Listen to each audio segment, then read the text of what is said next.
मेरा नाम सतीश है। मैंने एक अनाथालय में अपनी आंखें खोली थी और वहीं पर मेरी परवरिश हुई। मेरा कोई भाई बहन नहीं था और ना ही मुझे अपने सगे माँ बाप के बारे में कुछ भी पता था। बचपन का अकेलापन इंसान को अंदर से बहुत ही कठोर कर देता है और अनाथालय की चार दीवारी में बीतने वाला हर एक दिन किसी भी नरक से कम नहीं होता। वहाँ की पाबंदियाँ और अकेलापन मुझे वक्त से पहले ही काफ़ी बड़ा कर चुके थे। मैं जब थोड़ा बड़ा हुआ तो मेरी जिंदगी में एक ऐसा बदलाव आया जिसके बारे में मैंने कभी सपने में भी नहीं सोचा था। एक बहुत ही शरीफ और अमीर आदमी अनाथालय के दौरे पर आए हुए थे और फिर वो मुझे अपने साथ लेकर गए। वो मुझे बिल्कुल अपने बेटे की तरह ही समझने लगे थे क्योंकि उनकी अपनी कोई भी सगी औलाद नहीं थी। उनका उस शहर में बहुत बड़ा नाम था और उनके पास बहुत पैसा था। लोग उनकी इज्जत करते थे और वो एक शानदार पर्सनैलिटी के मालिक थे। लेकिन उनके आलीशान घर में कदम रखते ही मुझे इस बात का अंदाजा हो गया था कि मेरी जिंदगी यहाँ पर भी आसान नहीं होने वाली है, क्योंकि उनकी पत्नी मुझसे बहुत नफरत करती थी। ये सड़क छाप बच्चा मेरे घर में क्या कर रहा है? तुम इसे यहाँ पर क्यों लेकर आए हो? उनकी पत्नी ने मुझे पहली बार देखते ही बड़ी ही नफरत के साथ अपने पति से सवाल किया। उनकी आंखों में मेरे लिए नफरत साफ दिख रही थी और चेहरे के हाव भाव भी साफ नजर आ रहे थे। अपनी जुबान को लगाम दो कांता, तुम एक बच्चे के सामने ये किस तरह की बातें कर रही हो? मेरे मुंह बोले पापा ने गुस्से में उस औरत को जवाब दिया। उनकी आवाज में एक रौब था जिसने उस औरत को एक पल के लिए चुप करवा दिया। कान खोल कर सुन लो, आज से ये मेरा बेटा है और ये इस घर का ही हिस्सा है। तो मुझसे तमीज से बात करोगी, उसे वही इज्जत दोगी जो इस घर के हर एक इंसान को मिलनी चाहिए। जी नहीं, मैं किसी भी अनाथ और लावारिस को अपना बेटा नहीं मान सकती हूँ। ये मेरा घर है और यहाँ पर सिर्फ मेरा ही कानून चलेगा। वो चीखती हुई अपने कमरे की तरफ पलट गई और जोर से दरवाजा बंद कर दिया। मैं घबराया सा कोने में खड़ा रह गया। मुझे समझ नहीं आ रहा था कि मैं खुश हूँ या फिर उदास हूँ। बेटा, तुम परेशान मत हो, ये घर अब तुम्हारा है। उस नरम दिल इंसान ने मेरे सर पर हाथ रखा और मुझे अपने गले से लगा लिया। तुम बस अपनी पढ़ाई पर पूरा ध्यान दो, बाकी सब चीज मैं देख लूंगा। कोई तुम्हें कुछ भी नहीं कहेगा। उस दिन के बाद से मैंने उन्हें हमेशा अपने पिता के जैसा ही माना और उनकी हर बात पर अमल करने की कोशिश भी की। धीरे धीरे वक्त गुजरता गया। वो औरत चाहती थी कि मेरी जगह वो अपने भतीजे को लेकर आए ताकि पूरी जायदाद का इकलौता वारिस वो बन सके। घर में हर रोज इसी बात पर झगड़ा होता था। मैं अक्सर अपने कमरे में बंद रहता ताकि उन पति पत्नी के बीच मेरी वजह से कोई भी कड़वाहट ना आए। वो औरत जब भी मुझे अकेला देखती तो मुझे ताने मारने लगती और फिर मुझे मेरी औकात याद दिलाती। लेकिन मैंने कभी भी अपने मुंह बोले पापा से उसकी कोई शिकायत नहीं की। तुम इस लड़के को बाहर निकालो, वरना मैं अपने भतीजे को इस घर में हर हाल में लाकर ही रहूंगी। मुझे ये कमबख्त लड़का अपनी आंखों के सामने बर्दाश्त नहीं होता है। एक रात मैंने उस औरत को ड्राइंग रूम में चिल्लाते हुए सुना। वो गुस्से से पागल हो रही थी और चीजों को उठा उठा कर तोड़ रही थी। ये मेरी प्रॉपर्टी है और इसका फैसला भी मैं ही करूंगा। उस लड़के से मुझे बहुत सहारा मिला है। जब तुम मेरे खिलाफ सिर्फ साजिशें कर रही थी तब उसी से मेरे दिल को राहत मिली। मेरे मुंह बोले पिता की आवाज भी गरज कर गूंजने लगी। मेरा फैसला कभी नहीं बदलेगा और अगर तुमने सतीश को तंग किया तो फिर मैं तुम्हें इस घर से निकाल दूंगा। तो मैं तुम्हें इसकी भारी कीमत तुमसे चुकवाऊंगी। याद रखना, मैं उस 2 कौड़ी के लड़के को 1 रुपया भी नहीं मिलने दूंगी। वो औरत धमकी देकर वहां से चली गई। उस अमीर आदमी ने मरने से पहले अपनी सारी प्रॉपर्टी मेरे नाम पर कर दी थी। उनका आखिरी वक्त बहुत ही तकलीफों से भरा हुआ था। मैं दिन रात उनके सिरहाने बैठकर उनकी सेवा करता रहता था। बेटा, मैं जानता हूँ कि मेरे बाद वो औरत तुम्हें बहुत परेशान करेगी, लेकिन तुम कभी हिम्मत मत हारना। तुम ही मेरे सच्चे बेटे हो। उन्होंने हंसते हुए मेरा हाथ पकड़ा था। मैंने सब कुछ कानूनी तौर पर तुम्हारे नाम पर कर दिया है। अब ये सब तुम्हारा अधिकार है। पापा, मुझे कुछ भी नहीं चाहिए, बस आप ठीक हो जाइए। आपके बिना मैं इस दुनिया में कुछ भी नहीं हूँ। मेरी आंखों से लगातार आंसू बह रहे थे, लेकिन मौत का वक्त तो तय होता है। उनके जाने का सदमा मेरे लिए बहुत बड़ा था क्योंकि दुनिया में वही एक ऐसा इंसान था जिसने मुझे प्यार दिया था और मुझे एक पहचान भी दी थी। उनके मरने के बाद घर का माहौल पूरी तरह बदल गया। 1 महीना बीतने के बाद वकील ने जब प्रॉपर्टी की वसीयत पढ़ी तो उस औरत के चेहरे का रंग उड़ गया। ये वसीयत नकली है, मैं इसे मानती ही नहीं हूँ। तुमने जरूर उस बूढ़े को बेवकूफ बनाया होगा। मैं तुम्हें अदालत में घसीटूंगी। उसने वकील के हाथ से कागज छीनकर फाड़ने की कोशिश की। उसका चेहरा गुस्से से लाल हो रहा था और वो इस वक्त बिल्कुल शैतान के जैसे लग रही थी। देखिए मैडम, ये कानूनी कागजात हैं और इन्हें अदालत ने खुद मंजूर किया है। आप इसके खिलाफ कुछ भी नहीं कर सकती हैं। वकील ने बहुत ही गंभीरता के साथ वो कागज वापस लेते हुए जवाब दिया और उन्हें अपने ब्रीफ केस में रख लिया। मरने वाले के होशो हवास बिल्कुल ठीक थे और उन्होंने अपनी मर्जी से ये फैसला किया है। वो घर जिसमें मेरे मुंह बोले पापा की पत्नी रहती थी, इत्तेफाक से उनके ही नाम पर था। जैसे ही वकील गया, उन्होंने मेरे कमरे का सामान बाहर आंगन में फेंकना शुरू कर दिया और अपने नौकरों को मुझे भी बाहर निकालने का ऑर्डर दे दिया। निकल जाओ मेरे घर से। तुमने मेरे पति को अपने जाल में फंसाकर प्रॉपर्टी पर कब्जा कर लिया है, लेकिन ये घर मेरा है। उन्होंने मुझे गेट की तरफ इशारा करते हुए बड़े ही नफरत से कहा, इस घर में अब तुम्हारी कोई भी जगह नहीं है, इसीलिए दूर हो जाओ मेरी नज़रों से। मुझे आपकी किसी भी चीज़ की कोई ज़रूरत नहीं है। आपका घर आप अपने पास ही रखिए। मुझे सिर्फ अपने पापा का आशीर्वाद चाहिए था। मैंने इस घर से निकलकर फिर दूसरे शहर में जाने का फैसला किया। मुझे अपना कारोबार सेट करके वहाँ पर रहने की ज़रूरत थी। मैं रोज़ सुबह सवेरे निकल जाता और रात देर तक वापस आता। फैक्ट्री के मजदूरों और मशीनों की आवाज़ ही अब मेरी पूरी दुनिया बन चुकी थी। सर, आज का प्रोडक्शन पिछले महीने से दोगुना हुआ है। मार्केट में हमारा माल हाथों हाथ बिक रहा है। मेरे मैनेजर ने एक दिन फाइल मेरे सामने रखते हुए बहुत खुशी से बताया, ये सब आप लोगों की मेहनत का नतीजा है। इसे हमें और भी ज़्यादा बेहतर बनाना होगा। हमें क्वालिटी पर कोई भी समझौता नहीं करना है। मैंने फाइल पर साइन करते हुए गंभीर अंदाज में जवाब दिया। मुझे काम में किसी तरह की कोई कमी बर्दाश्त नहीं थी। मैंने बहुत जल्दी शहर के बड़े कारोबारियों में अपना नाम बना लिया था। वक्त तेजी से गुजर रहा था। मैं अब 28 साल का हो चुका था। अकेले ज़िंदगी गुजारना बहुत मुश्किल था, क्योंकि घर आने पर कोई भी बात करने वाला नहीं होता था। मेरे पास एक बड़ा घर था और बेतहाशा दौलत भी थी। इस सब के बावजूद मेरा मन बिल्कुल खाली था। मुझे अब एक साथी की ज़रूरत महसूस होने लगी थी, जो मेरे घर को घर के जैसा बना सके। मैंने फिर एक रिश्ते वाली से बात की ताकि मैं भी शादी कर सकूं। मुझे कोई अमीर या बहुत बड़े परिवार की लड़की नहीं चाहिए।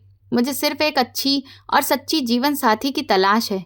मैंने रिश्ते वाली आंटी को ऑफिस में बिठाकर साफ शब्दों में समझाया। मेरी नज़र उनके चेहरे पर जमी हुई थी। मुझे एक पढ़ी लिखी और सुलझी हुई लड़की चाहिए, जो घर को अच्छे से संभालना जानती हो, जिसमें सादगी हो और वफादारी हो। मुझे झूठी शान शौकत और दिखावे से बहुत नफरत है। आप बेफिक्र रहिए सतीश बेटा, मेरे पास एक बहुत ही अच्छी और खूबसूरत लड़की का रिश्ता है। वो आपकी पसंद पर पूरी तरह से खरी उतरेगी। उन्होंने मुस्कुराते हुए अपने बैग से तस्वीर निकाली और मेरे आगे बढ़ा दी। इस लड़की का परिवार शरीफ है, बस बेचारी हालात की मारी हुई है। उसकी सौतेली माँ ने उसका जीना मुश्किल कर रखा है। वो बच्ची बहुत ही दुख सहकर जी रही है। मुझे उसके हालातों से ऐसी कोई प्रॉब्लम नहीं है। मैं तो बस एक अच्छा जीवन साथी चाहता हूँ, जो मेरे दुख दर्द में मेरा साथी बन सके। मैंने उस तस्वीर को एक हल्की नज़र से देखा, फिर वापस कर दिया। आप उनसे इस बात को चलाइए और फिर मेरी मुलाकात का समय भी तय करिए। मैं खुद उससे बात करके आगे का फैसला करूँगा। कुछ दिन के बाद मैंने लड़की को देखा तो तुरंत ही उसे पसंद कर लिया। वो सच में बहुत ही खूबसूरत और समझदार लग रही थी।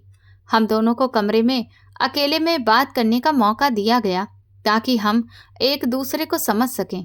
देखिए, मेरा इस दुनिया में कोई भी नहीं है, बस मेरा कारोबार है और मेरी मेहनत है। मैंने उसकी आंखों में देखते हुए साफ और दो टूक अंदाज में बात की। मैं सुबह से रात तक काम करता हूँ। क्या आप मेरे जैसे अकेले और व्यस्त इंसान के साथ अपनी ज़िंदगी गुजार सकेंगी? क्या आप मेरा खालीपन दूर कर सकेंगी? रिश्ता भरोसे और इज्जत का होता है, पैसे या वक्त का नहीं। मैं सिर्फ सुकून चाहती हूँ। उसने नज़र झुकाकर बड़ी ही धीमी और शांत आवाज़ में जवाब दिया, मुझे आप पर भरोसा है और मैं इस रिश्ते के लिए तैयार हूँ। बस मुझे इन बुरे हालातों से निकाल दीजिए। मेरी सौतेली माँ मुझे जिंदा नहीं रहने देगी। उसकी आवाज़ में एक प्रार्थना जैसी थी। आपको कभी किसी भी चीज़ की कोई कमी नहीं होगी, ये मेरा आपसे वादा है। मैं आपकी हर तरह की तकलीफ को अपना बना लूँगा। मैंने मजबूत अंदाज में उसे भरोसा दिलाया। उसकी एक बात ने मेरा दिल जीत लिया। फिर जल्दी ही हमारी शादी भी हो गई। उसने आते ही मेरे उस वीरान से घर को बहुत अच्छे तरीके से संभाल लिया। आप इतना काम मत किया करिए, अपनी सेहत का भी ख्याल रखा करिए। आप कितना थक जाते होंगे। वो रात को मुझे चाय का कप देते हुए बड़े ही प्यार से कहती। उसकी आवाज़ में फिक्र होती थी और आंखों में एक अजीब सी चमक जो मुझे सुकून देती थी। तुम्हारे आने से मेरी जिंदगी में सुकून आ गया है। अब काम की थकावट महसूस नहीं होती है।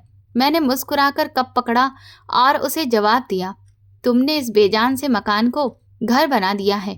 अब मुझे यहाँ पर वापस आने की जल्दी होती है और बहुत सुकून भी मिलता है।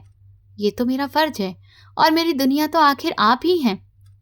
मैं आपके बिना तो कुछ भी नहीं हूँ। वो मेरे पास बैठते हुए बड़े ही प्यार से जवाब देती। मेरी हर बात में वो हाँ में हाँ मिलाती। वो मेरे कपड़े प्रेस करती, मेरे लिए मेरा फेवरेट खाना भी बनाती है और मेरे आने का बेसब्री से इंतज़ार करती।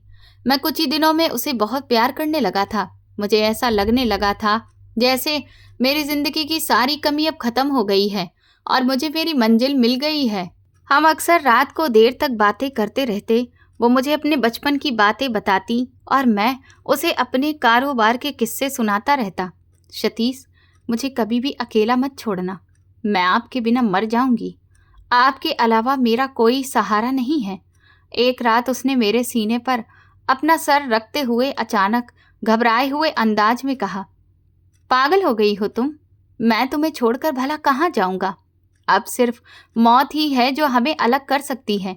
मैं हमेशा तुम्हारे साथ रहूंगा। मैंने उसके बालों में हाथ फेरते हुए उसे तसल्ली देने की कोशिश की। तुम मेरी जिंदगी का वो खूबसूरत हिस्सा हो जिसे मैं मरने के बाद ही भले भूल पाऊं। जब से मेरी शादी हुई थी, मेरे मुंह बोले पापा की पत्नी जो कि मुझसे नफरत करती थी, उनका कभी कभी आना जाना मेरे घर पर शुरू हो गया था। शायद उनके दिल में मेरे लिए जमी बर्फ थोड़ी सी पिघल गई थी। ये क्यों था मुझे समझ नहीं आता था, लेकिन शायद अब उनका बुढ़ापा आ गया था और आखिर कोई कब तक अपने दिल में नफरत पाल कर रख सकता था। ऊपर से मेरी पत्नी काफ़ी अच्छे स्वभाव की थी। वो जब भी आती तो मेरी पत्नी उनकी खूब सेवा करती और शायद उसके सेवा भाव ने उनके दिल में मेरे लिए जो नफरत भरी थी उसे कम कर दिया था। खैर, जो भी था, मुझे इससे ज़्यादा फर्क नहीं पड़ता था, क्योंकि अतीत में उन्होंने मेरे साथ जैसा बर्ताव किया था उसके बाद से मेरे दिल में उनके लिए अब कोई प्रेम भाव जाग नहीं सकता था। शादी के बाद मैं 5 महीने उसके साथ रहा। वक्त पंख लगाकर कब उड़ गया कुछ पता नहीं चला।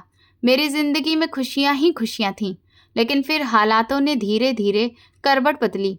मुझे अपने कारोबार के सिलसिले में एक प्रोजेक्ट के लिए दूसरे देश में जाना था। कोई और तो था नहीं जिसको मैं अपनी पत्नी के पास छोड़कर जाता। अभी पत्नी के वीज़ा और दूसरे ज़रूरी कागजात की वजह से मैं उसे अपने साथ लेकर भी नहीं जा सकता था। ये मजबूरी मेरे लिए बहुत ही दर्दनाक बन गई थी और मैं अब भयंकर मानसिक दबाव का शिकार हो गया था। मैं कुछ महीनों के लिए बाहर जा रहा हूँ और मुझे तुम्हारी फिक्र खाए जा रही है। तुम यहाँ अकेली कैसे रहोगी? मैंने एक रात बिस्तर पर लेटे हुए अपनी परेशानी बताई। मेरा दिल बहुत ही भारी था। आप परेशान न हो, मैं अपना ख्याल रखूंगी। आप अपने काम पर ध्यान दीजिए। उसने मेरा हाथ पकड़ते हुए तसल्ली दी, लेकिन उसके चेहरे पर परेशानी और डर साफ था। लेकिन अकेले इस बड़े से घर में मुझे थोड़ा डर ज़रूर लगेगा। आप जल्दी वापस आने की कोशिश कीजिएगा। मैं तुम्हें अपने साथ ले जाना चाहता हूँ, लेकिन वीज़ा की प्रक्रिया बहुत ही लंबी है और मेरी फ़्लाइट अगले हफ्ते की ही है। मैं कुछ भी नहीं कर सकता। मैंने गुस्से में कहा, मुझे समझ नहीं आ रहा है कि क्या करूं। तुम्हें अकेला छोड़ना मेरे लिए बहुत मुश्किल है। आप अपना काम खत्म करके जल्दी आ जाइएगा। मैं यहाँ आपका इंतज़ार करूँगी और मैं हिम्मत के साथ रहूँगी। उसने मुझे मुस्कुराकर देखने की कोशिश की, लेकिन उसकी आंखों में आंसू थे जो वो छुपाने की नाकाम कोशिश कर रही थी। मैं फिर अपनी पत्नी से राय मशवरा किया कि वो मेरी गैर मौजूदगी में अकेली कैसे रहेगी, या मैं उसे किसी जानने वाले के पास में छोड़कर जाऊं। उसने मुझे फिर अपने मायके जाने का आइडिया दिया। मैं कुछ समय के लिए अपने मायके चली जाती हूँ, ये कहकर उसने मेरी तरफ देखा। कम से कम वहां बस मुझे अकेलापन तो नहीं होगा और मेरा वक्त भी गुजर जाएगा। नहीं, ये बिल्कुल ठीक नहीं रहेगा। मैंने तुरंत सख्ती से मना कर दिया। उसके मायके में उसकी सौतेली माँ थी जिसका बर्ताव उसके साथ कभी भी अच्छा नहीं रहा था। वो उसे नौकरानी की तरह रखती थी। तुम वहां नहीं जाओगी। मैं नहीं चाहता कि कोई भी तुम्हें परेशान करे या तुम पर ताने कसे। तुम इस घर की मालकिन हो और यहीं पर रहोगी। मैं कोई और इंतजाम करूंगा। तो फिर ऐसा करते हैं, आपकी मुंह बोली माँ को यहाँ बुला लेते हैं। मैंने उसकी ये बात सुनी तो मुझे ये भी ठीक नहीं लगा, क्योंकि क्या पता मेरी पीठ के पीछे अगर वो यहाँ रहें तो उनका भतीजा भी उनके बहाने इस घर में आने लगे, और मुझे उनकी तरफ के किसी भी रिश्तेदार पर कोई भरोसा नहीं था। इसीलिए मैंने इस बात के लिए भी साफ मना कर दिया। तो फिर मैं अकेली यहाँ कैसे रहूंगी? मुझे रात को डर लगता है। अगर कोई घर में घुस आया तो फिर क्या होगा? मैं यहाँ पर किसे आवाज दूंगी? उसके चेहरे पर डर साफ दिखने लगा था। उसने मेरे हाथ को मजबूती से पकड़ लिया। कोई भी नहीं आएगा। मैं ऐसा कोई रास्ता छोड़ूंगा ही नहीं। तुम मुझ पर भरोसा रखो, मैंने उसे तसल्ली देते हुए कहा। लेकिन अंदर से मैं खुद भी बेहद परेशान था। मैंने कुछ देर सोचा और फिर एक फैसला किया। मैं सोच रहा हूँ इस घर के लिए गार्ड रख लेता हूँ। दरवाजे पर गार्ड होगा तो फिर तुम भी सुरक्षित घर में रह सकती हो और मुझे भी तसल्ली रहेगी। मैंने उसे अपना प्लान बताया। लेकिन क्या किसी अजनबी पर इस तरह से भरोसा किया जा सकता है? आजकल तो हालात वैसे भी बहुत खराब हैं। लोग भरोसे के काबिल भी नहीं रहे हैं। उसने शक भरे अंदाज में सवाल किया। उसकी आंखों में शक और डर दोनों ही मौजूद थे। मैं पूरी तसल्ली करके ही किसी को रखूंगा।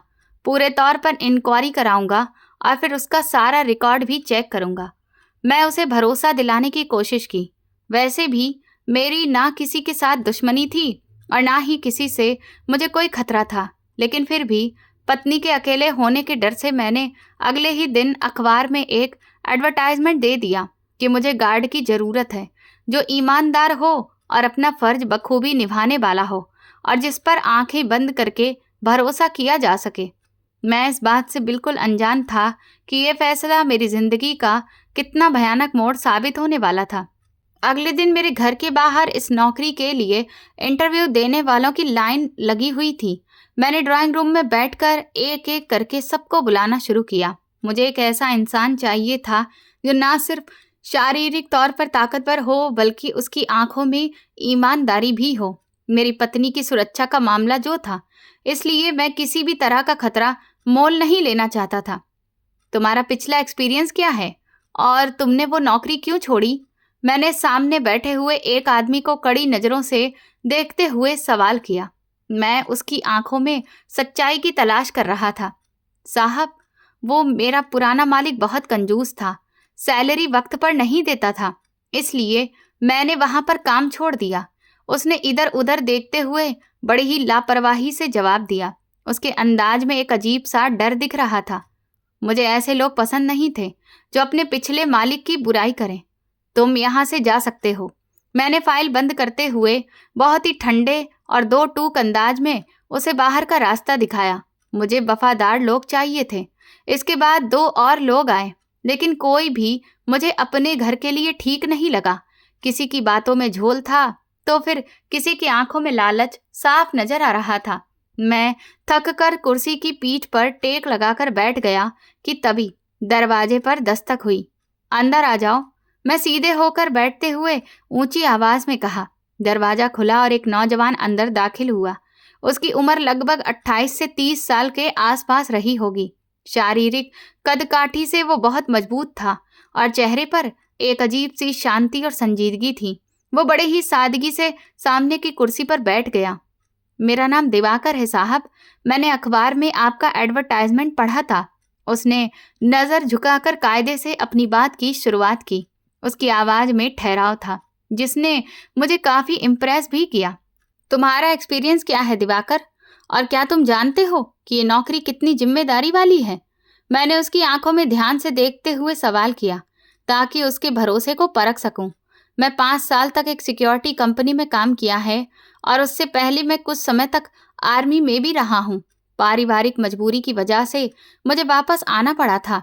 उसने मेरी आंखों में आंखें डालकर बिना किसी हिचकिचाहट के जवाब दिया, मुझे अपनी ड्यूटी की गंभीरता का पूरा अंदाजा है साहब। देखो, मैं एक जरूरी बिजनेस के टूर पर देश से बाहर जा रहा हूँ। मेरी पत्नी घर में अकेली होगी। मुझे दरवाजे पर एक ऐसा पहरेदार चाहिए जो अपनी जान भी दे दे, लेकिन किसी भी गैर को अंदर कदम न रखने दे। मैंने टेबल पर हाथ मारते हुए सख्ती से उसे अपनी शर्त बताई। मेरी जान चली जाएगी, लेकिन आपके घर की तरफ उठने वाली हर एक आंख और उठने वाले हर एक कदम को मैं तोड़ कर रख दूंगा। आप मुझ पर पूरा भरोसा कर सकते हैं। उसने सीने पर हाथ रखते हुए एक फौजी के अंदाज में मुझे यकीन दिलाया। मुझे ये लड़का एक बहुत ही शरीफ और किसी अच्छे परिवार का महसूस हो रहा था।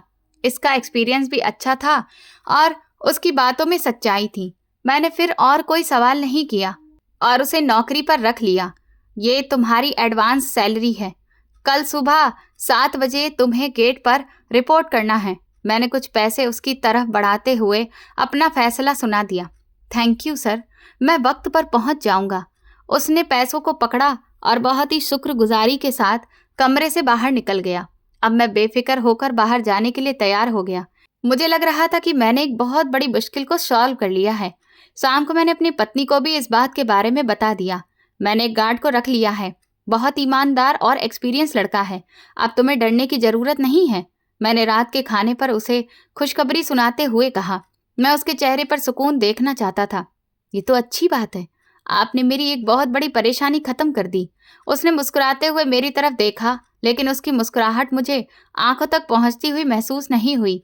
अगले दिन सुबह 7 बजे दिवाकर ड्यूटी पर मौजूद था। मैंने उसे पूरे घर का चक्कर लगाया और उसकी लिमिट भी उसे समझाई।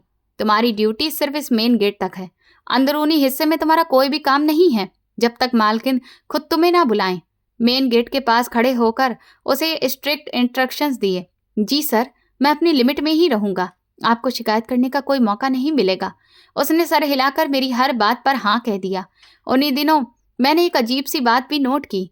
जिस दिन से वो गार्ड नौकरी पर आया था, मेरी पत्नी का व्यवहार मेरे साथ बहुत बदल चुका था। वो जो मेरे घर आने का बेसब्री से इंतजार करती थी, अब मुझसे कटी कटी सी रहने लगी थी। शुरू में मुझे लगा शायद मेरे जाने की वजह से वो उदास है, लेकिन जल्दी ही मुझे एहसास हुआ कि ये उदासी नहीं बल्कि गुस्सा है। एक दिन छुट्टी थी, मैं सारा दिन घर पर था। मैंने सोचा उसका मूड ठीक करने के लिए उसे बाहर खाने पर ले जाऊं। आज शाम को तैयार रहना, हम तुम्हारे फेवरेट रेस्टोरेंट में खाना खाएंगे और फिर लॉन्ग ड्राइव पर जाएंगे। मैंने दोपहर को उसके कमरे में जाकर बहुत ही खुशहाल मूड में उसके सामने पेशकश की। मेरा सर बहुत तेज दर्द कर रहा है और मैं कहीं नहीं जाना चाहती हूँ। आपको जाना है तो अकेले चले जाएं। उसने अलमारी में कपड़े रखते हुए बड़े ही ठंडे अंदाज में जवाब दिया। उसने मुड़कर मेरी तरफ देखा तक नहीं। लेकिन मैं तो तुम्हारी खुशी के लिए कह रहा हूँ। कल मेरी फ्लाइट है और हमने पिछले कई दिनों से ठीक से बात भी नहीं की है। मैंने मायूसी से सोफे पर बैठकर अपनी तकलीफ उसे बताई। तो इसमें मैं क्या करूं? मैंने आपको बाहर जाने के लिए नहीं कहा था। ये आपका अपना फैसला है। वो अचानक से पलटी और ऊंची आवाज में मुझ पर बरस पड़ी। ना अब उसमें मुझे वो प्यार नजर आता था और ना ही वो मेरे बाहर जाने के लिए परेशान थी। उसकी आंखों में एक अजीब सा अजनबीपन था। मैं तुम्हारे और अपने भविष्य के लिए जा रहा हूँ। मैं वहां कोई आवारागर्दी करने या फिर घूमने फिरने नहीं जा रहा। मेरा पारा भी हाई होने लगा, लेकिन मैंने खुद पर कंट्रोल किया क्योंकि मैं जाने से पहले झगड़ा नहीं करना चाहता था। ऐसा करो, तुम आराम करो, मैं तुम्हें परेशान नहीं करूंगा। मैं कमरे से बाहर निकल आया। मेरा दिल अंदर से बहुत दुखी हो रहा था। जिस औरत के लिए मैं दिन रात मेहनत कर रहा था, वही मुझसे इतनी दूर हो गई थी। मैंने खुद को समझाया कि शायद ये वक्त ही ऐसा है, जब मैं वापस आऊंगा तो सब ठीक हो जाएगा। आखिरकार मेरे जाने का दिन आ गया। मैंने अपना सारा सामान पैक कर लिया था। फ्लाइट शाम की थी और मुझे दोपहर को ही घर से बाहर निकलना था। मैं पहले भी कई बार अपने बिजनेस टूर पर बाहर गया था, लेकिन पहली बार मुझे ऐसा महसूस हो रहा था कि जैसे मेरे शरीर का कोई खास हिस्सा मुझसे अलग हो रहा हो। एक अजीब सी घबराहट ने मुझे घेरा हुआ था। मैं जा रहा हूँ, अपना तुम ख्याल रखना, और घर से बाहर निकलने की जरूरत नहीं है। मैंने दरवाजे पर खड़े होकर उसे बाय बोला। मेरा दिल चाह रहा था कि वो मुझे गले लगाकर रोक ले, लेकिन वो तो पत्थर बनी खड़ी हुई थी। आप भी अपना ख्याल रखिएगा और पहुंचकर फोन कर दीजिएगा। उसने बस फॉर्मेलिटी से भरे हुए अंदाज में जवाब दिया और उसकी आवाज में कोई भी अपनापन नहीं था। मैंने गहरी सांस लेकर अपना बैग उठाया और फिर बाहर निकल आया। बाहर गेट पर दिवाकर पूरी सतर्कता से खड़ा था। मैंने गाड़ी में बैठने से पहले उसे अपने पास बुलाया। दिवाकर, मैं जा रहा हूँ। ये घर अब तुम्हारे हवाले है। किसी भी तरह की कोई भी गड़बड़ बर्दाश्त नहीं की जाएगी। मैंने उसे कड़ी नजरों से देखते हुए आखिरी बार चेतावनी दी। आप आराम से बेफिक्र होकर सफर करिए साहब। मैं आपके घर को अपना घर समझकर पहरा दूंगा। मालकिन को कोई भी तकलीफ नहीं होगी। उसने बड़े ही आज्ञाकारिता से सर झुकाया और मुझे भरोसा दिलाया। मैंने गाड़ी स्टार्ट की और एयरपोर्ट की तरफ चल पड़ा। बिजनेस के लिए बाहर तो जाना ही था, इसीलिए दिल पर पत्थर रखकर मैं जा रहा था। लेकिन सारे रास्ते अपनी पत्नी के बारे में सोचकर मैं परेशान रहा। मुझे उसका बदला हुआ व्यवहार अंदर ही अंदर खा रहा था। प्लेन में जब उड़ान भरी तो मैंने आंखें बंद कर ली और अपनी पत्नी का चेहरा अपने ख्यालों में लाने की कोशिश की। दूसरे देश में पहुंचते ही मेरा शेड्यूल बहुत ही ज़्यादा व्यस्त हो गया। मीटिंग, फैक्ट्री के कई दौरे और फिर नए क्लाइंट्स के साथ मीटिंग्स। मेरे पास सांस लेने की भी फुर्सत नहीं बची थी। लेकिन इस सब के बावजूद भी मेरा दिमाग घर पर ही अटका हुआ था। मैं रोजाना रात को सोने से पहले गार्ड को फ़ोन करता और घर का हाल चाल पूछता। हेलो दिवाकर, घर में सब कुछ कैसा है? कोई दिक्कत तो नहीं हुई ना? मैं होटल के बिस्तर पर लेटते ही फ़ोन मिलाता। नहीं साहब, सब कुछ बिल्कुल ठीक है। मालकिन सारा दिन अंदर ही रही थी। मैंने गेट पर ताला लगाया हुआ है। दिवाकर की आवाज़ बहुत ही सुकून भरी और निश्चिंत थी। उसे किसी चीज़ की ज़रूरत हो तो तुम खुद ही मार्केट से लाकर दे देना और रात को जाकर ठीक से पहरा देना। मैं उसे रोज़मर्रा के बारे में भी बोल देता और फिर फ़ोन रख देता। मैंने पत्नी को भी कई बार फ़ोन मिलाया, लेकिन उसने या तो मेरा फ़ोन उठाया नहीं या फिर मुझसे बस कुछ देर ही बात करके फ़ोन रख दिया। उसका कहना था कि उसकी तबीयत ठीक नहीं रहती है और वो सोना चाहती है। मैंने उसे मजबूर नहीं किया और सोचा कि उसे अकेले में कुछ वक्त चाहिए होगा। मैं उसकी उलझन दूर करने के लिए जल्दी अपना काम समेटने की कोशिश कर रहा था। मैंने दिन रात एक कर दिया ताकि प्रोजेक्ट को जल्दी ही पूरा कर सकूं और मैं अपने घर वापस जा सकूं। अभी मुझे दूसरे देश में गए हुए कुछ ही दिन हुए थे कि बड़ी मुश्किल से 1 हफ्ता गुजर पाया होगा। एक रात मैं मीटिंग से वापस आया और बिस्तर पर लेटा ही था कि अचानक मेरे फ़ोन की घंटी बजी। मैंने स्क्रीन पर देखा तो दिवाकर का नाम दिखाई दे रहा था। रात के इस समय उसका फ़ोन आना किसी खतरे की घंटी से कम नहीं था। मेरा दिल जोर जोर से धड़कने लगा और मैंने तुरंत घबराकर फ़ोन उठा लिया। हेलो दिवाकर, क्या हुआ? इस वक्त तुमने फ़ोन क्यों किया है? मैंने परेशानी से पूछते हुए कहा। मेरी आवाज़ में घबराहट थी। साहब जी, गजब हो गया है। जल्दी से घर वापस आ जाइए। घर लुट गया है साहब। फ़ोन की दूसरी तरफ दिवाकर की जोर जोर से रोने की आवाज़ आ रही थी। उसकी आवाज़ डर और घबराहट की वजह से कांप रही थी। ये तुम क्या बकवास कर रहे हो दिवाकर? मुझे साफ साफ बताओ कि आखिर हुआ क्या है? क्या घर पर कोई चोर आ गए हैं? मैंने गुस्से और डर के मारे कमरे में टहलने लगा। मेरे माथे पर पसीना आ गया। नहीं साहब, मालकिन का देहांत हो गया है। उसने हिचकियों के बीच में एक ऐसी बात बोली जिसने मेरे आसपास की पूरी दुनिया को रोक दिया। देहांत हो गया? देहांत? देहांत कैसे हो गया? क्या तुम पागल हो गए हो? वो तो बिल्कुल ठीक थी। अभी कल ही तो मेरी उससे बात हुई थी। मुझे ऐसा लगा जैसे मेरे शरीर से जान निकल गई हो और मेरी टांगें कांपने लगी थी। साहब, आपके जाने के बाद अचानक से उनकी तबीयत खराब हुई थी और आज रात ही उन्हें दौरा पड़ गया, जिसकी वजह से वो मर गईं। मैंने एम्बुलेंस को बुलवाया था, लेकिन डॉक्टरों ने उन्हें मृत साबित कर दिया। दिवाकर लगातार रोते हुए मुझे सब कुछ बता रहा था, लेकिन उसकी आवाज़ मुझे बहुत दूर से आती महसूस हो रही थी। मैंने फ़ोन ज़मीन पर पटक दिया और पागलों की तरह अपना सामान पैक करने लगा। मेरा दिमाग सुन्न पड़ चुका था और आंखों के सामने अंधेरा छा रहा था। मेरी पत्नी मुझे ऐसे कैसे छोड़कर जा सकती है, ये सोचकर मेरी सांस रुकने लगी थी। मैंने तुरंत एयरपोर्ट की तरफ दौड़ लगाई। टैक्सी ड्राइवर को मैंने दुगने पैसे दिए और उसे गाड़ी तेज चलाने का ऑर्डर दिया। एयरपोर्ट पहुंचकर मैं सीधा टिकट काउंटर की तरफ भागा। मुझे अभी और इसी वक्त इंडिया वापस जाना है। कोई भी टिकट हो तो दे दीजिए, बस मुझे वहां पहुंचा दीजिए। मैंने काउंटर पर खड़े होकर क्लर्क पर चीखते हुए कहा। मेरी आंखें लाल थीं और आवाज में पागलपन दिख रहा था। सर, आप शांत हो जाइए, मैं अगली फ्लाइट चेक कर रहा हूँ। मुझे 2 घंटे के बाद एक फ्लाइट मिल सकती है। उसने घबराकर कीबोर्ड पर उंगलियां चलाते हुए जवाब दिया। उसके चेहरे पर मेरी हालत देखकर डर था। जल्दी करो, मेरे पास वक्त नहीं है। मेरी दुनिया उजड़ गई है। मुझे बस किसी भी तरह से टिकट चाहिए। पैसों की कोई परवाह नहीं है। मैंने अपना क्रेडिट कार्ड उसके मुंह की तरफ बढ़ाते हुए गुस्से से कहा। प्लेन का सफर मेरे लिए किसी मुसीबत से कम नहीं था। खिड़की से बाहर फैले हुए बादल मुझे अपनी पत्नी के कफन की तरह लग रहे थे। सफर का एक एक पल मुझे बहुत भारी गुजर रहा था। मुझे ऐसा लग रहा था जैसे कि मैं भी ज्यादा दिन तक जिंदा नहीं रहूंगा। बहुत जल्द और बेचैनी के साथ मैं इंडिया वापस लौटा। एयरपोर्ट से बाहर निकलते ही गर्म हवा के थपेड़ों ने मेरा स्वागत किया, लेकिन मेरे अंदर की आग उस गर्मी से बहुत ज्यादा थी। मैं सीधा अपने घर की तरफ टैक्सी दौड़ाई। जब मैं अपनी गली में पहुंचा तो वहां का नजारा देखकर मेरी टांगों से जान ही निकल गई। मेरे घर के बाहर कुछ कुर्सियां पड़ी हुई थीं। गाड़ी रुकते ही मैं छलांग मारकर बाहर निकला। दिवाकर गेट के पास सर झुकाकर खड़ा था। उसे देखते ही मेरे अंदर का लावा फट पड़ा। क्या हुआ था और ये सब क्या है? दिवाकर ने बताया कि उसने तो मेरी पत्नी का अंतिम संस्कार कर दिया। ये सुनते ही मुझे एक और गहरा झटका लगा। तुम पागल हो गए हो क्या? तुमने मेरा इंतजार क्यों नहीं किया? मैंने तुम्हें यहाँ पर पहरेदारी के लिए रखा था, ना कि मेरी पत्नी की मौत का फरिश्ता बनने के लिए। मैंने उसके गिरेबान को पकड़कर झंझोड़ते हुए सवाल किया। मेरा गुस्सा आसमान पर था और हाथ कांप रहे थे।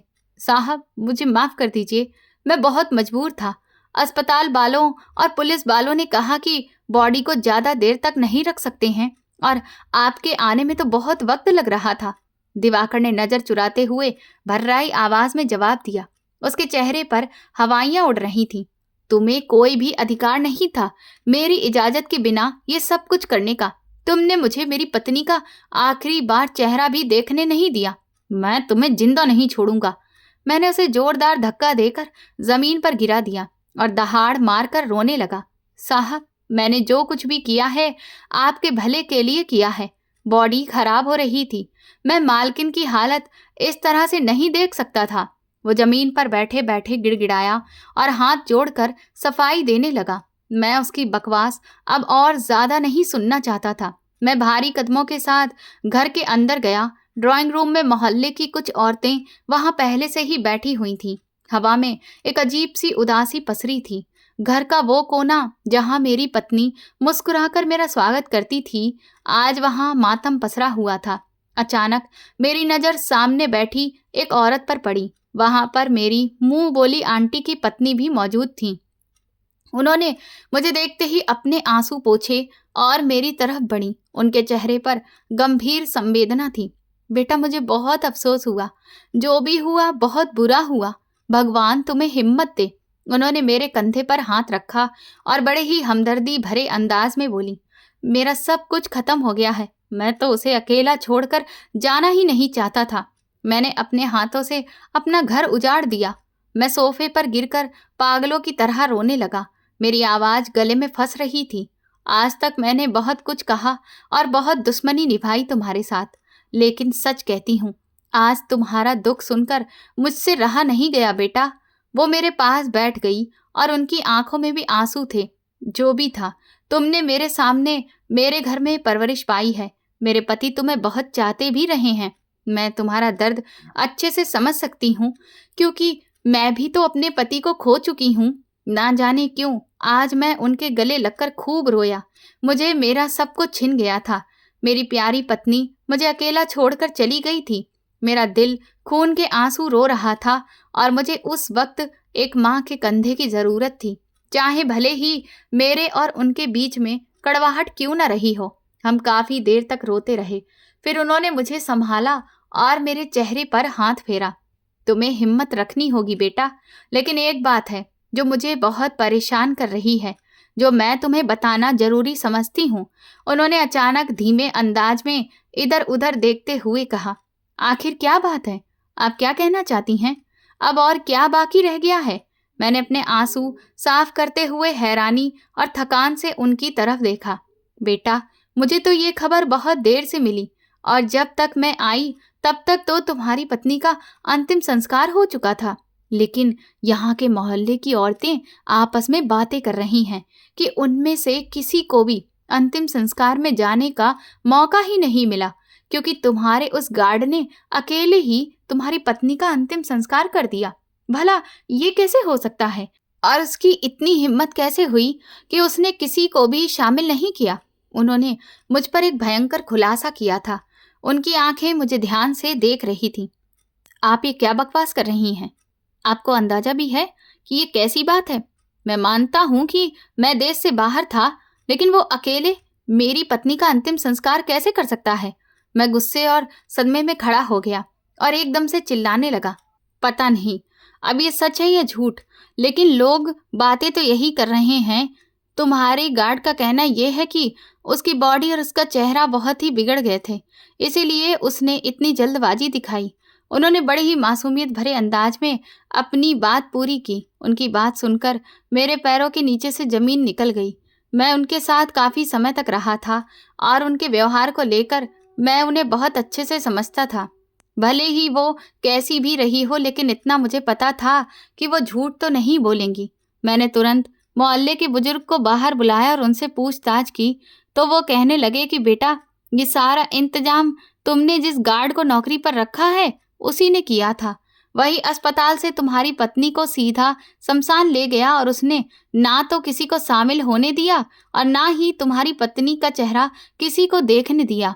वो कह रहा था कि कोई जहरीली चीज खाने की वजह से उसके शरीर में भयंकर सड़न शुरू हो गई थी। उस बुजुर्ग आदमी ने अफसोस से सिर हिलाते हुए मुझे पूरी साफ बात बताई, जिससे मेरे शक को अब यकीन में बदलना शुरू कर दिया था। ये सुनकर मेरा दिमाग सुन्न सा पड़ गया। मैं तेजी से बाहर की तरफ गया, जहां पर दिवाकर गेट के पास खड़ा था। तुमने मोहल्ले वालों को भी अंतिम संस्कार में शामिल क्यों नहीं किया? और तुमने इतनी जल्दबाजी क्यों की? तुम मुझसे क्या छुपा रहे हो? मैंने उसकी आंखों में आंखें डालकर बड़े ही ठंडे और काट देने वाले अंदाज में सवाल किया। मेरी मुट्ठियां बंद गई थीं। साहब, मैंने आपको बताया तो कि डॉक्टरों ने उन्हें और देर रखने से मना किया था और कहा था कि लाश की हालत खराब हो रही है। मैंने आपकी इज्जत बचाने के लिए ही लोगों को शामिल नहीं किया, क्योंकि अगर लोग शामिल होते तो फिर वो तरह तरह की बातें बनाते। उसने घबराए हुए अंदाज में अपनी सफाई देते हुए जवाब दिया। उसके माथे पर पसीना दिख रहा था। क्या मतलब है तुम्हारा? मेरी इज्जत बचाना चाहते थे या फिर असलियत यह है कि तुम कुछ छुपाना चाहते थे? दिवाकर, मुझे तुम पर शक हो रहा है। तुम किस हॉस्पिटल में लेकर गए थे मेरी पत्नी को? मुझे उस डॉक्टर का नाम बताओ। मैंने कदम आगे बढ़ाते हुए उसे धमकी देने लगा। साहब, आप इस वक्त बहुत दुख में हैं, इसीलिए ऐसी सब बातें कर रहे हैं। मैं आपका वफादार हूँ। मैं उन्हें एक सरकारी अस्पताल में लेकर गया था। वहाँ कोई एक डॉक्टर तो होता नहीं है। वो अपने कदम पीछे हटाते हुए एकदम से हकलाने लगा। उसकी बॉडी लैंग्वेज मुझे साफ बता रही थी कि जरूर दाल में कुछ काला है। उसके बाद मेरे अंदर अजीब सी बेचैनी महसूस होने लगी। घर के हर कोने से मुझे अपनी पत्नी की खुशबू आती थी, लेकिन उस औरत की बातों ने मेरे दिमाग में एक खतरनाक जंग छेड़ दी थी। दिवाकर, आखिर मुझे क्या छुपा रहे हो? मैं फिर अपने कमरे में चला गया और बिस्तर पर गिरकर छत को घूरने लगा। रात अंधेरा गहरा हो रहा था और मेरी बेचैनी बढ़ती जा रही थी। मेरे दिमाग में बार बार यही सवाल उठ रहा था कि आखिर घर में उस रात क्या हुआ था। मुझे सब जानना था, चाहे इसके लिए मुझे किसी भी हद तक क्यों न जाना पड़े। अब मेरे पास सिर्फ एक ही रास्ता बचा था, जिस पर चलकर मैं उस भयंकर रात से पर्दा उठा सकता था। रात का अंधेरा गहरा हो चुका था, लेकिन मेरी आंखों से नींद कोसों दूर थी। कमरे की हर चीज मुझे मेरी पत्नी की याद दिला रही थी और मेरी मुंह बोली माँ के शब्द मेरे दिमाग में हथौड़ी की तरह बरस रहे थे। उसके बाद मेरे अंदर बेचैनी और तेज हो गई, लेकिन शक का बीज मेरे अंदर एक घना पेड़ बन गया। मैंने आखिरकार फैसला किया कि मुझे अपनी पत्नी की मौत की सच्चाई को हर हाल में जानना ही होगा, चाहे फिर वो कितनी ही कड़वी क्यों ना हो। मैं अगले ही दिन शमशान घाट पर गया, जहां पर दिवाकर ने मुझे बताया था कि उसने मेरी पत्नी का अंतिम संस्कार किया है। जब मैं वहां पहुंचा तो वहां जो केयर टेकर था, उससे मैंने पिछले 3-4 दिनों में जितनी भी डेड बॉडीज वहां पर जलाई गई थीं, उनके बारे में पूछना शुरू किया। और फिर मैंने दिवाकर का हुलिया और अपनी पत्नी का हुलिया, इन सब चीजों के बारे में एक एक पॉइंट बताया। लेकिन होश उड़ गए मेरे, जब वो बूढ़ा कहने लगा कि उसने ना तो ऐसे किसी आदमी और ना ही ऐसी किसी औरत की लाश को यहाँ पर देखा है। उसकी बातों से तो मुझे ऐसा लग रहा था कि जैसे यहाँ पर मेरी पत्नी का अंतिम संस्कार किया ही नहीं गया है। मुझे कुछ समझ नहीं आ रहा था कि आखिर ये क्या हो रहा है।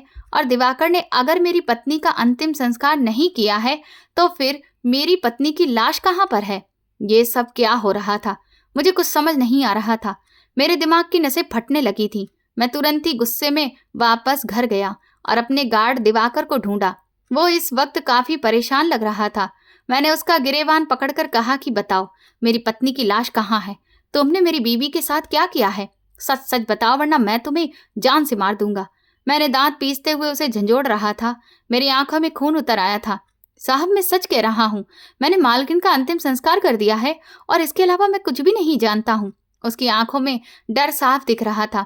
वो मुझसे नजरें चुरा रहा था। उसकी ऐसी बातें मेरे गुस्से को और ज्यादा भड़का रही थी। लेकिन अब मुझे समझ आ चुका था कि इससे और कुछ पूछने का फायदा नहीं है, क्योंकि वो या तो बहुत शातिर है या फिर बहुत ही पक्का है, जो इतनी जल्दी टूटने वाला नहीं है। इसके लिए अब मुझे पुलिस में कंप्लेंट ही करनी पड़ेगी। लेकिन उससे पहले मुझे कोई तो ऐसा सबूत चाहिए जो इसके खिलाफ मजबूती से खड़ा हो सके। यही सोचते हुए मैंने उसका गिरेबान छोड़ दिया और सीधा घर के अंदर चला गया। मेरे अंदर गुस्से की आग जल रही थी। मैंने अपनी पत्नी के कमरे की तलाशी ली। मैं हर अलमारी को पागलों की तरह छान रहा था कि अचानक कपड़ों की अलमारी के सबसे निचले खाने से मुझे अपनी पत्नी की पुरानी डायरी मिली। ये डायरी उसने अपने पुराने कपड़ों के नीचे छुपा रखी थी। मैंने कांपते हुए हाथों से उसे खोला और उसके पन्नों को पलटते ही जैसे मेरे दिल पर खंजर चल गया। उस डायरी के पन्ने पर एक छोटी सी तस्वीर मिली। वो तस्वीर किसी और की नहीं बल्कि इस गार्ड दिवाकर की थी। ये सब क्या है?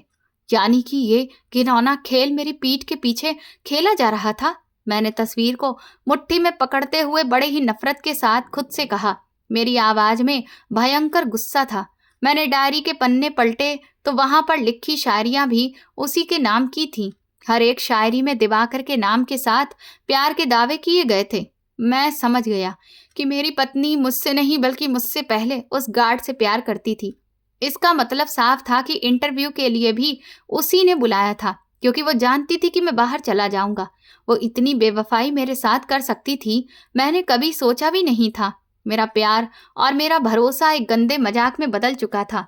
मैंने डायरी को जमीन पर पटक दिया और मेरे दिल में अब उस औरत के लिए सिर्फ और सिर्फ नफरत भर गई। अगले दिन जब मैं सुबह उठा तो वो गार्ड भी गायब हो चुका था। उसका इस तरह से फरार हो जाना इस जुर्म का सबसे बड़ा सबूत था। अब मेरा शक और ज्यादा गहरा हो गया कि जरूर ये दोनों मिलकर मेरी प्रॉपर्टी को हड़पना चाहते थे और इसीलिए ये सारा ड्रामा रचाया गया है। मैंने बिना किसी हमदर्दी के सीधा पुलिस स्टेशन का रुख किया। इंस्पेक्टर साहब, ये मेरी पत्नी है और ये है वो गार्ड। इनकी इन्वेस्टिगेशन की जाए। मुझे ये दोनों सलाखों के पीछे चाहिए। मुझे पूरा यकीन है कि मेरी पत्नी जिंदा है। मैंने डायरी और दिवाकर का आइडेंटिटी कार्ड इंस्पेक्टर की टेबल पर पटकते हुए ठंडे अंदाज में कहा। मैंने पुलिस में रिपोर्ट दर्ज करवाई और उस गार्ड पर धोखाधड़ी का केस करवा दिया और अपनी पत्नी के अगवा होने का इल्जाम भी उसके सिर पर ही लगा दिया, ताकि पुलिस उसे हर हाल में ढूंढ निकाले। मेरा मकसद अब सिर्फ इंसाफ नहीं था, बल्कि बदला था। वो कई दिनों से छुपा हुआ था। पुलिस उसकी तलाश में छापेमारी कर रही थी, लेकिन उसे जमीन का या फिर आसमान में कोई खबर ही नहीं थी। मैं अपने ऑफिस में बैठा अपने बिजनेस को दोबारा से संभालने की कोशिश कर रहा था, लेकिन मेरा दिमाग बदले की आग में जल रहा था कि एक दिन अचानक शाम के वक्त मैं घर पहुंचा तो लॉन में सोफे पर बैठते ही मेरे पैरों में कोई आ गिरा। ये दिवाकर था।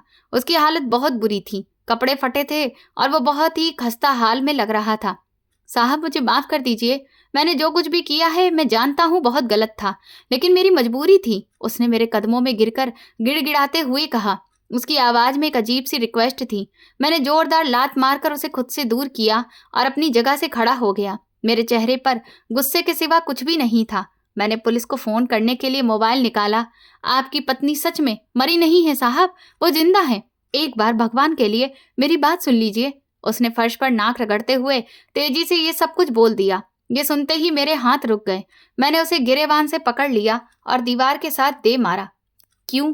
क्या किया है तुमने मेरे साथ ऐसा? तुम दोनों ने मिलकर मेरे पेट में छुरा घोंपा है। मैं उसकी शक्ल नहीं देखना चाहता। वो औरत बेवफा थी। उसने मेरे साथ बेवफाई की। मैंने बड़े ही नफरत भरे अंदाज में और गुस्से से उसके चेहरे पर थूकते हुए कहा। मेरा व्यवहार बहुत ही बेरहम था। नहीं साहब, आप गलत समझ रहे हैं। मालकिन तो बहुत ही चरित्रवान औरत हैं। वो आपसे बहुत प्यार करती हैं। आप मेरे साथ चलिए।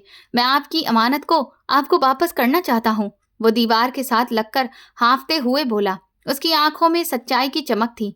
मैं जान गया हूँ कि जो जिसकी किस्मत में होता है उसी को उसकी मिलती है। मेरा उनसे अब कोई रिश्ता नहीं है। मैंने कुछ लम्हों के लिए उसकी आंखों में देखा। मेरे अंदर का गुस्सा अभी ठंडा नहीं हुआ था, लेकिन मैं उस औरत का सामना करना चाहता था ताकि उसके मुंह पर उसकी बेवफाई का सबूत मार सकूं। मैं उसके साथ उसके घर गया। वो शहर के एक बहुत पिछड़े इलाके में छोटे से मकान में मुझे लेकर गया, लेकिन जैसे ही मैं घर में दाखिल हुआ और सामने का नज़ारा देखा तो मेरे पैरों तले जमीन खिसक गई। मेरी पत्नी एक चारपाई पर बैठी थी। वो बहुत ही कमजोर महसूस हो रही थी। उसकी आंखों के नीचे गहरे काले घेरे थे और उसका रंग पीला पड़ चुका था। वो मुझे देखकर रोते हुए मेरी तरफ भागी। सतीश, आप आ गए। मुझे पता था आप मुझे ढूंढ लेंगे। उसने मेरे गले लगने की कोशिश की। उसकी आवाज में एक दर्द था। मैंने उसका हाथ झटकते हुए नफरत से उसे पीछे किया। मुझे हाथ मत लगाना धोखेबाज औरत। तुम्हारी सच्चाई मैं जान चुका हूँ। मैंने गुस्से में उसके मुंह पर बोलते हुए ठंडे अंदाज में कहा। वो बोली, मैं आपसे ही प्यार करती हूँ और ये सब मेरा पास्ट था। आपसे कोई भी चीज मैं छुपाना नहीं चाहती थी। उसने रोते हुए डायरी को सीने से लगाए कहा, मुझ पर भरोसा करिए, मैंने आपको कभी भी धोखा नहीं दिया। तो फिर ये सब ड्रामा क्या था? ये मौत का खेल, ये भाग जाना और इस गार्ड को नौकरी पर लगवाना, ये सब क्या था? मैंने हाथ बांधकर उसकी आंखों में आंखें डालते हुए कड़क अंदाज में सवाल किया। सतीश, मुझ पर कई बार जानलेवा हमला हुआ। जिस दिन आप गए उस दिन भी कुछ लोगों ने घर में घुसकर मेरी जान लेने की कोशिश की। उसने कांपते हुए अपने दोनों हाथों को रगड़ना शुरू किया, लेकिन मैं बच गई सतीश, क्योंकि मुझे दिवाकर ने बचा लिया। बस उसी दिन से मैंने इस गार्ड के साथ मिलकर ये प्लान बनाया था ताकि उन कातिलों को ये लगे कि मैं मर चुकी हूँ। तो तुम मुझसे झूठ बोल रही हो। तुमने उसे खुद बुलाया था क्योंकि तुम मुझसे नहीं बल्कि उससे प्यार करती थी। मैंने दो टूक शब्दों में उसकी बात काट दी। नहीं सतीश, ये सच नहीं है। मैं जान गई थी कि वो हमला किसने करवाया था। उसने गहरी सांस ली और मेरी आंखों में ध्यान से देखते हुए खुलासा किया। वो हमला आपकी मुंह बोली माँ ने करवाया था। वो मुझे मरवाकर आपको तोड़ देना चाहती थी ताकि आप प्रॉपर्टी उनके नाम पर कर दें। इसीलिए वो हमारे घर पर दोबारा आने लगी थी और बहुत मीठी बनने की कोशिश कर रही थी। मुझे अपनी पत्नी की बात पर भरोसा नहीं हो रहा था। मेरा दिमाग उलझ कर रह गया था। ये कैसे मुमकिन है कि वो औरत मेरी पत्नी की जान लेना चाहे? तुम्हारे पास इस बात का क्या सबूत है? और दिवाकर का उस घर में आना सिर्फ एक इत्तेफाक था? ये बात मैं कैसे मान लूं?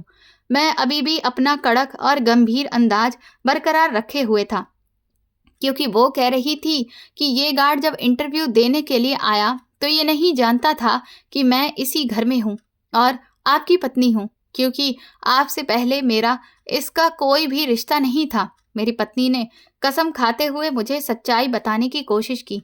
ये बहुत ही शरीफ इंसान है, इसलिए इसने मेरी जान बचाई और मुझे अपने घर में सहारा दिया। ये बात सच है साहब। मैं मालकिन को वहां देखकर खुद हैरान रह गया था। हम बरसों पहले अलग हो चुके थे। मैं सिर्फ अपनी ड्यूटी कर रहा था। दिवाकर ने आगे बढ़कर सच्चे अंदाज में सफाई पेश की। मैं अभी भी किसी पर भरोसा करने को तैयार नहीं था। मैंने सबूत मांगा। मेरी पत्नी ने दिवाकर को इशारा किया। दिवाकर ने एक यूएसबी निकालकर लैपटॉप में लगाई। जब मैंने उस खुफिया कैमरे की फुटेज देखी तो उसके बाद मुझे अपनी पत्नी की बातों पर भरोसा हो गया। उसमें साफ नजर आ रहा था कि कुछ नकाबपोश घर में घुसे थे और फिर उन्होंने मेरी पत्नी पर हमला किया। दिवाकर ने अपनी जान पर खेलकर उन्हें रोका और उन्हें मार मार कर वहां से भगा दिया, लेकिन उन लोगों ने मालकिन को मारा था, जिस वजह से वो बेहोश हो गई थीं और उन्हें यही लगा कि वो शायद मर गई हैं। इसी बात का मालकिन ने फायदा उठाया और फिर इस नाटक को जारी रखा और हमने सबको यही दिखाया कि सच में मालकिन अब इस दुनिया में नहीं रही। ये सब सुनकर मैं तो दंग रह गया था। मैंने उससे कहा कि लेकिन तुम्हें ये सब नाटक करने की जरूरत ही क्या थी? तुम मुझे सीधा डायरेक्ट भी तो बता सकती थी ना। वो कहने लगी कि क्योंकि मैं आपकी जान को खतरे में नहीं डालना चाहती थी। मुझे लगा कि आज अगर उन्हें ये पता चलेगा कि उनका प्लान कामयाब नहीं हुआ है और मैं मरी नहीं हूं, तो वो शायद फिर अपना अगला निशाना आपको बनाए और मैं आपको कुछ भी नहीं होने दे सकती थी। इसीलिए मैंने ये नाटक किया ताकि उन्हें कम से कम इस बात की तसल्ली हो जाए कि उनका प्लान कामयाब हो गया है और फिर जब आप इंडिया लौटेंगे तो वो आपको अपना निशाना नहीं बनाएंगे, क्योंकि उन्हें अपना प्लान कामयाब होते हुए दिखेगा। मुझे बस सही वक्त का इंतजार था जब मैं खुद आपके सामने आती, जब वो लोग थोड़ा सा निश्चिंत होकर शांत बैठ जाते। इसीलिए इतने दिन से दिवाकर आपको कुछ भी नहीं बता रहा था। जब उसने मुझे ये सब बताया तब मुझे समझ आया कि मेरी मुंह बोली माँ क्यों मुझसे इन सब बातों को लेकर पूछताछ कर रही थी कि मोहल्ले वाले मेरी पत्नी के अंतिम संस्कार में शामिल क्यों नहीं हुए, क्योंकि वो इस बात को पक्का कर लेना चाहती थी कि हाँ, सच में मेरी पत्नी मर गई है या नहीं, ताकि वो खुशियां मना सके। ये सब सुनने के बाद मेरा सारा गुस्सा एकदम जाग की तरह बैठ गया। तभी मेरी पत्नी के पास रखा मेरा मोबाइल बजने लगा। उसने कांपते हाथों से फोन उठाकर स्पीकर पर कर दिया। इसके बाद एक फोन कॉल जो मुझे अपनी मोबली माँ के भतीजे की तरफ से आई थी वो सुनाई दी। उसने मेरे बाकी सारे शकों को भी दूर कर दिया। तुम्हारी पत्नी जहां भी मर्जी छुप कर बैठ जाए सतीश, तुम दोनों को मैं एक ही निशाने पर लेकर मारूंगा। तुमने मेरी बुआ की प्रॉपर्टी पर कब्जा किया है, मैं तुम लोगों को जिंदा जला डालूंगा। उसकी जहरीली और धमकी भरी आवाज कमरे में गूंजी। अब किसी सबूत की कोई जरूरत नहीं थी। मैंने फोन काट दिया और वो लैपटॉप और वीडियो अपने कब्जे में ले लिया। मैंने बिना वक्त गवाए सारे सबूत पुलिस को दिए। पुलिस ने तुरंत ही एक्शन लिया। रातों रात छापा मारा गया और मेरी वो मुंह बोली माँ और उसका भतीजा गिरफ्तार हो चुके थे। उनके कब्जे में वो सारे सबूत मिल गए जिससे ये साबित हो रहा था कि उन्होंने मेरी पत्नी पर हमले करवाए थे और फिर पूछताछ में उन्होंने अपने जुर्म को खुद ही कबूल कर लिया था। ये सब खत्म होने के बाद मैं वापस दिवाकर के घर गया। मैंने उसको धन्यवाद कहा कि तुमने मेरी पत्नी की जान बचाकर मुझ पर जो एहसान किया है वो मुझसे कभी भी नहीं भूलूंगा। मैंने उसे गले लगाते हुए कहा और उसे एक भारी रकम इनाम के तौर पर भी दी। मेरी पत्नी का पास्ट क्या था मुझे उससे कोई भी मतलब नहीं था। अतीत इंसान की पहचान नहीं होता, उसका वर्तमान और उसकी वफादारी सबसे ज्यादा मायने रखती है। अब वो सिर्फ मुझसे प्यार करती थी और उसने मेरे लिए अपनी जान खतरे में डाल दी थी। मेरे लिए यही काफी था। मैंने उसका हाथ पकड़ा और उसे अपने सीने से लगा लिया। लेकिन अब मैं इस देश में रहना नहीं चाहता था और यह खौफनाक एक्सपीरियंस हमारी आगे की जिंदगी पर असर डाल सकता था। मैंने अपने बिजनेस का एक बड़ा हिस्सा दूसरे देश में शिफ्ट किया और अपनी पत्नी के साथ हमेशा वहीं पर रहने का फैसला कर लिया। चंद गलत फहमियों की बुनियाद पर कई बार हम अपनी और किसी दूसरे की जिंदगी उजाड़ देते हैं। हो सकता है कि जैसा हम सुन रहे हैं या हम सोच रहे हैं ऐसा कुछ ना हो। सिर्फ एक डायरी और एक तस्वीर देखकर मैंने अपनी चरित्रवान पत्नी को गलत समझ लिया था। इसीलिए सबसे पहले मामले की तह तक जाना ही चाहिए, सबूत तलाश करने चाहिए, फिर ही किसी पर शक करना चाहिए। जब मैं इस देश से जा रहा था तो एयरपोर्ट पर मैंने अपनी पत्नी से एक बार फिर से माफी मांगी, क्योंकि मैंने उस पर शक किया था, जबकि वो शादी के बाद मेरे लिए पूरी तरह से वफादार रही थी। जिंदगी में केवल शक और अधूरी जानकारी के आधार पर किसी अपने को गलत समझ लेना सबसे बड़ी भूल होती है। सच्चाई को जाने बिना किसी पर इल्जाम लगाना रिश्तों को तोड़ देता है और इंसान को पछतावे की आग में जला देता है। इस कहानी से ये भी सीख मिलती है कि भरोसा और धैर्य किसी भी रिश्ते की सबसे बड़ी ताकत होते हैं और सच्चाई चाहे कितनी भी छिपाई जाए एक दिन जरूर सामने आ जाती है। इसीलिए इंसान को हर परिस्थिति में जल्दबाजी या गुस्से में फैसला लेने की बजाय पूरी सच्चाई जानने की कोशिश करनी चाहिए, क्योंकि कई बार जो हमें धोखा लगता है उसके पीछे कोई मजबूरी या फिर छिपी हुई सच्चाई भी हो सकती है।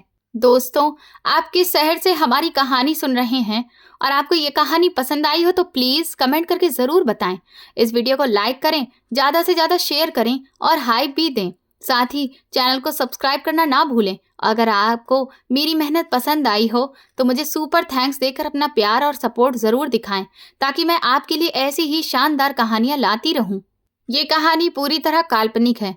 इस कहानी के सभी पात्र, स्थान और घटनाएं लेखक की कल्पना पर आधारित हैं। इसका उद्देश्य केवल मनोरंजन करना है। किसी भी व्यक्ति, स्थान या घटना से इसकी समानता मात्र एक संयोग माना जाएगा। इस कहानी के माध्यम से किसी की भावनाओं को ठेस पहुंचाने या किसी व्यक्ति, समाज या संस्था को बदनाम करने का कोई भी उद्देश्य नहीं है। धन्यवाद।